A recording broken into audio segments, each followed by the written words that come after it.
Jane Brown, a 32-year-old woman, lay in bed, her days stretching endlessly before her, casting a shadow over the household. To her in-laws, her presence was a persistent gloom, an irritant that darkened their home. "She's always in bed, making everything so dreary," they muttered. "She can't even care for herself." Their complaints echoed through the old house, a constant reminder of Jane's perceived uselessness. She overheard their whispers, wondering how much longer she could endure their resentment, trapped in her bed, her body betraying her while her spirit fought to stay afloat. Every time Jane's face came into view, her mother-in-law and sister-in-law unleashed a barrage of grievances. "It's no different for Tom, having a wife who does nothing," they sneered, referring to Jane's husband. "What's the point of a wife who contributes nothing?" Even her father-in-law, now retired and a constant presence at home, chimed in with his own disdain. Their words stung, cutting deeper each day, as Jane grappled with her reality. Jane's life hadn't always been this way. Married to Tom for 5 years, she carried a history marked by loss and resilience. Her father succumbed to illness during her high school years, and her mother passed away shortly after her wedding, leaving Jane to navigate life's challenges without them.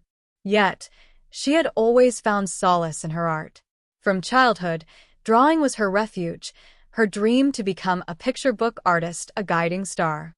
After high school, she attended design school, later securing a job as an illustrator at a small design firm. It was there she met Tom, who worked for an advertising agency.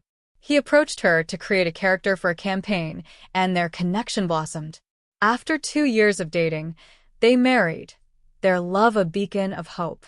Jane's sister-in-law, Mia, lived with her in-laws, and when Jane and Tom married, they decided to move into the family home as well. As a newlywed, Jane transitioned to freelance illustration, working from home with her in-laws' blessing. She strove to be a dutiful wife, taking on housework with diligence. Her mother-in-law, who had little interest in domestic tasks, gave Jane free rein, saying, "Do whatever you like." Mia, too, was indifferent, often out socializing with colleagues and friends, leaving the household to Jane's care. Meals together were rare, but the arrangement worked harmoniously, until everything changed. 3 years ago, a catastrophic accident altered Jane's life irrevocably.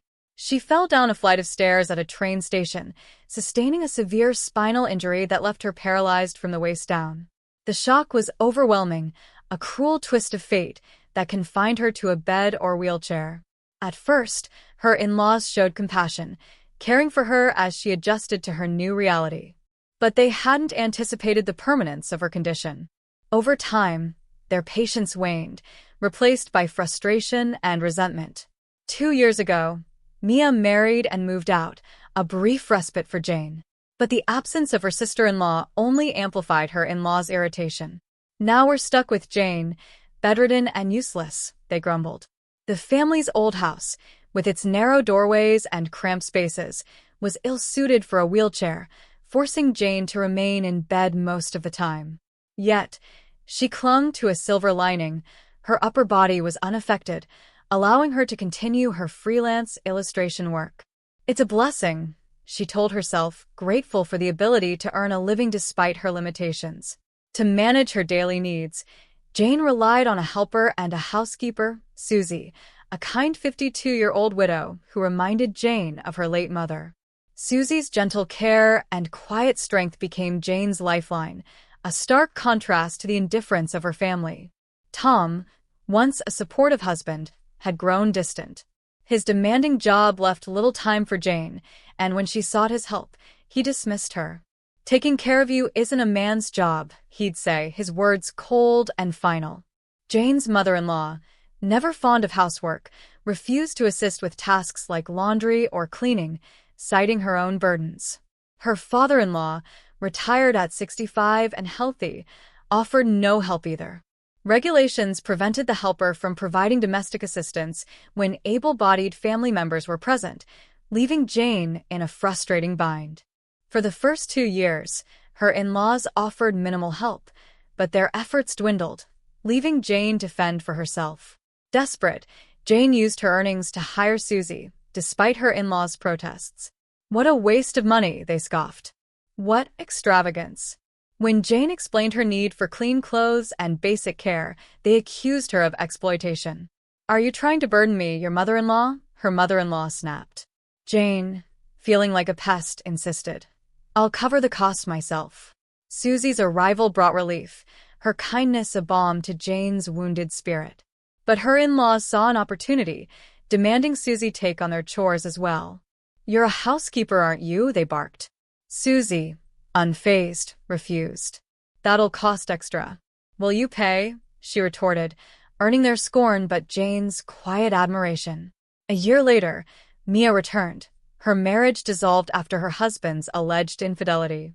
Jane, skeptical of Mia's story, her brother-in-law seemed an unlikely cheater, kept silent to avoid conflict.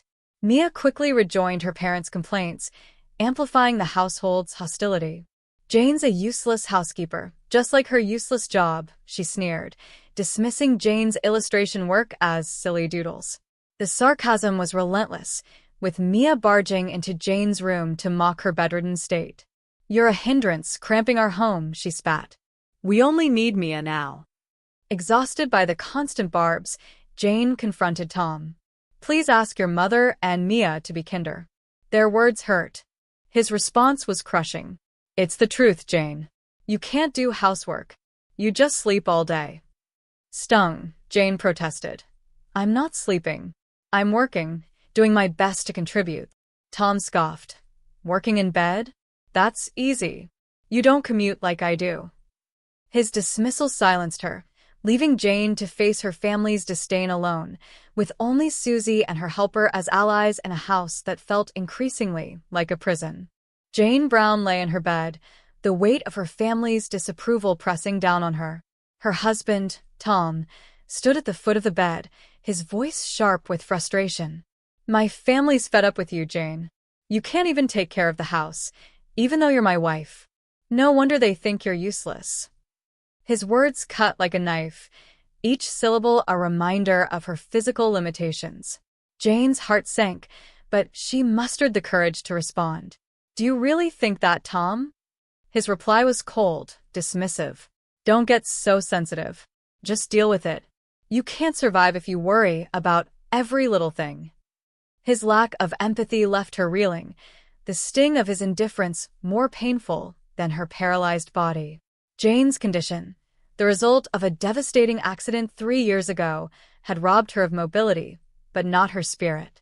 The spinal injury that left her lower body paralyzed was a constant challenge, yet she refused to let it define her. It's not that I don't feel the inconvenience of my body, she thought, but it's so frustrating to know Tom doesn't care about me at all. She longed to walk again, to move freely as she once did, but more than that, she yearned for her husband's sympathy, for him to understand the depth of her pain and sadness. Was it selfish to want his support? The question haunted her, and though she fought back tears, they came anyway, silent and heavy. Despite her circumstances, Jane clung to resilience. I got this body from an accident, but I'm trying to move forward and do my best, she told herself. She drew strength from the thought of others enduring greater hardships, pushing herself to keep going. The absence of her parents, who had passed away years ago, weighed heavily on her. I'm sad I don't have them to rely on, she admitted, but maybe it's better they don't have to see me like this. Yet, the realization that no one in the household stood by her deepened her misery. With no childhood home to return to, she felt adrift, tethered only to a family that saw her as a burden. As Jane grappled with these thoughts, Tom's words grew even more devastating. For a fleeting moment, she hoped he might show concern, but his next statement shattered her. They'd be better off with a younger, healthier wife, Jane, he said, his tone matter-of-fact. I want to have an heir, but with you, it's just impossible. The words hit like a physical blow, leaving her stunned. That her husband could speak so callously, reducing her to an obstacle, stripped away any lingering hope. He continued, his voice a blur, but one thing was clear. He wanted a divorce. You're useless, like a piece of trash, he added. You pay for a housekeeper, but your income's pitiful. After her bills, you've got nothing left. You're a parasite hanging around our house. Her in-laws echoed his cruelty. Even helpers don't come for free, they sneered. Parasites like you, spending money on help, need to get out. The venom in their words left no doubt. There was no point in staying. Jane's resolve hardened. I don't have a home to return to, she thought, but I'll find a new place to live. She turned to Susie, her housekeeper and confidant, for help. Susie, a compassionate 52-year-old widow, was eager to assist. We can do everything online now, she said, her voice warm with encouragement. Together, they found a barrier-free apartment, wheelchair-accessible and spacious enough for Jane to navigate independently. With the paperwork complete, Jane presented Tom with divorce papers. His response was predictably cruel. Good. You finally made up your mind. Don't hate me. Hate yourself for having that body. Jane, undeterred, asked, Are you sure you're okay with me leaving? He scoffed. Of course. I'll find someone more suitable. Everyone says I'll get a better wife. He boasted about his financial security, citing retirement funds and Mia's supposed compensation from her divorce. We won't need to rely on you anymore, he said. Jane saw his delusion but chose silence, moving out without another word. Her new life brought unexpected freedom. Living alone, Jane qualified for a helper to assist with cleaning, laundry, and shopping, tasks her in-laws had refused to help with. She continued to employ Susie, who revealed a surprising past. Before marriage, Susie had been a driven businesswoman at a major corporation, thriving in a competitive environment until burnout led her to step away. That was 20 years ago, she said with a laugh, but Jane sensed her strength had shaped her defiance against the in-laws. Now, Susie was more than a housekeeper. She managed Jane's illustration business, her digital savvy proving invaluable. It's a lifesaver, Susie said, her eyes bright with purpose. The new apartment was a revelation. Its open layout and accessible kitchen allowed Jane to cook for herself, a small but empowering victory. As she settled into her routine, her ex-mother-in-law began calling incessantly. Jane, focused on her thriving business and supported by Susie, ignored the calls. Her work flourished without the drama of her former home, her income growing steadily. She learned through Mia, who contacted her sporadically, that her ex-family was struggling. Curiosity and a desire for closure prompted Jane to finally answer her ex-mother-in-law's call. Hello, Jane said, her voice steady. Finally, you answered. Her ex-mother-in-law exclaimed. Why haven't you picked up? Her tone shifted to an unnatural sweetness, a stark contrast to the venom Jane had endured. I was worried something happened to you. Jane wasn't fooled. She suspected they'd heard of her success and were in trouble.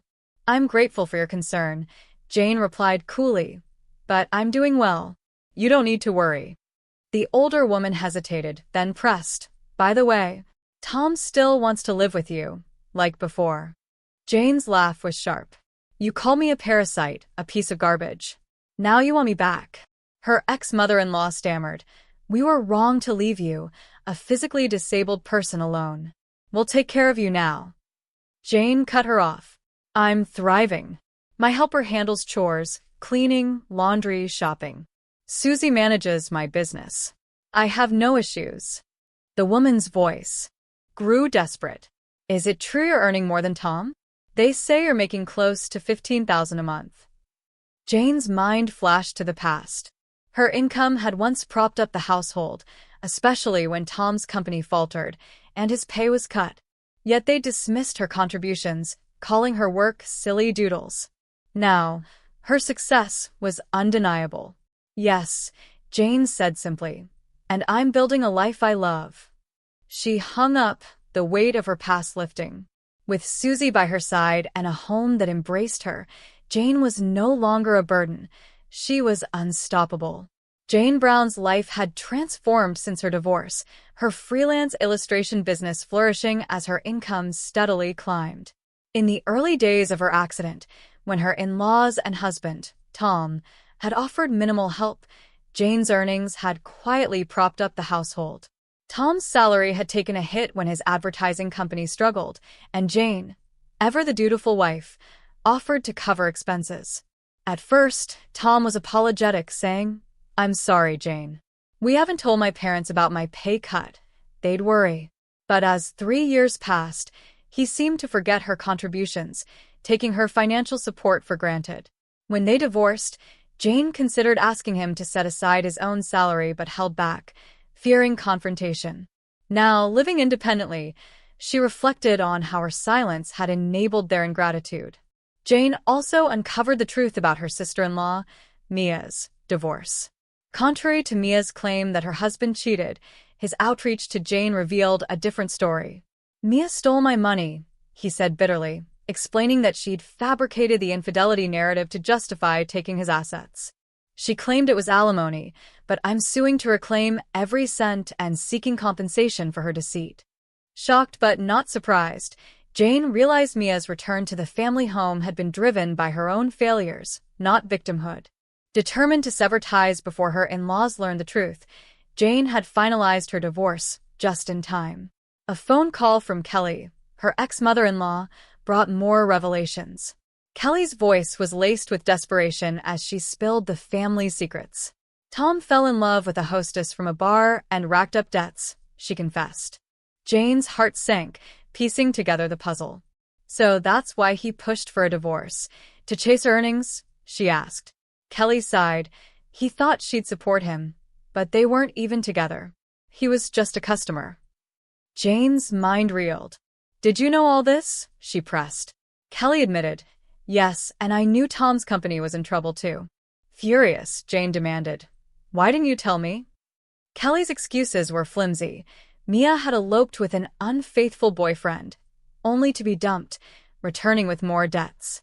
Tom's company had collapsed 6 months ago, leaving him unemployed, a recluse who'd lost all confidence, unable to find a job he deemed suitable.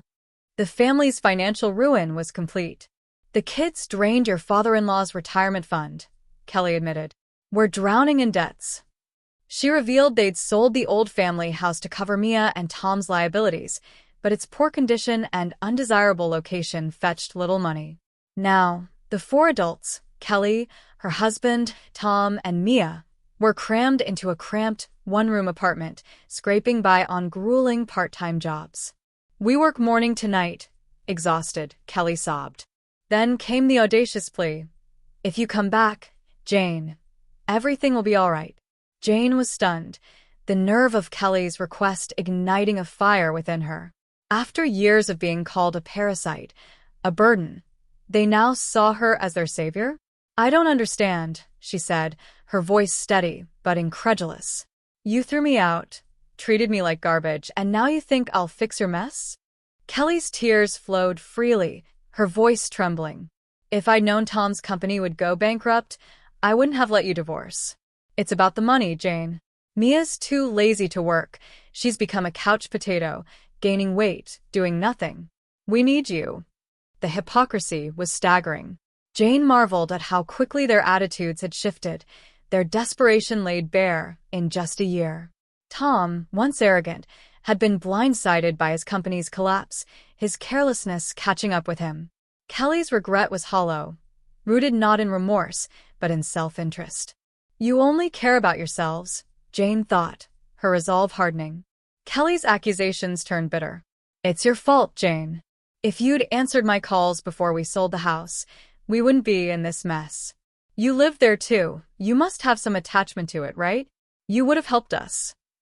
"Not at all," Jane replied, her tone icy.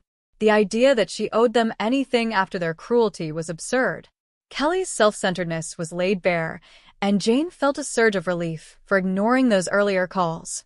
Even if she had answered, she'd never have entertained their manipulative pleas. Kelly's voice grew shrill. "Tom and Mia are the parasites now, leeching off us. Please, Jane, come back. You're the only one we can count on." Jane's response was firm. "No. "I'm not your family. Don't rely on me." Kelly's apologies followed, weak and insincere. "We're sorry for what we did. Please forgive us." But Jane's patience was spent, her head throbbing from the audacity. "It was time to end this chapter. I answered your call today because I have something to tell you," Jane said, her voice resolute. "I'm suing you all." Kelly gasped. "What?" Why? "It's not like Tom cheated on you. He wasn't even with that hostess." Jane's laugh was sharp. "It's not about cheating. It's for the mental anguish caused by your verbal abuse, all of you." She revealed she'd recorded their vitriolic words, capturing every insult, every sneer. "I have videos, audio, evidence of how you treated me," she said. Kelly's panic was palpable. She hung up abruptly, likely fearing Jane would demand more if the conversation continued. Jane felt a strange mix of vindication and pity. Did Kelly's abrupt retreat stem from guilt, or just fear of consequences? Through her lawyer, Jane pursued compensation, unmoved by Kelly's tearful pleas to make it go away. Their complaints about their hardships fell on deaf ears. Jane had endured far worse at their hands. Meanwhile, her career soared. She'd been commissioned to illustrate a picture book, a step closer to her childhood dream of becoming a picture book author. The opportunity filled her with hope, a reminder that her resilience had carried her through. Reflecting on her journey, Jane acknowledged the pain she'd faced, losing her mobility, her family, her marriage. But she refused to let it define her. "Many things have happened," she thought, "but I'll keep living positively, without taking myself too seriously." With Susie managing her business, her barrier-free apartment offering independence, and her art opening new doors, Jane was no longer the useless woman her ex-family had branded her. She was a creator, a survivor, and at last free. Please feel free to comment below if you liked this.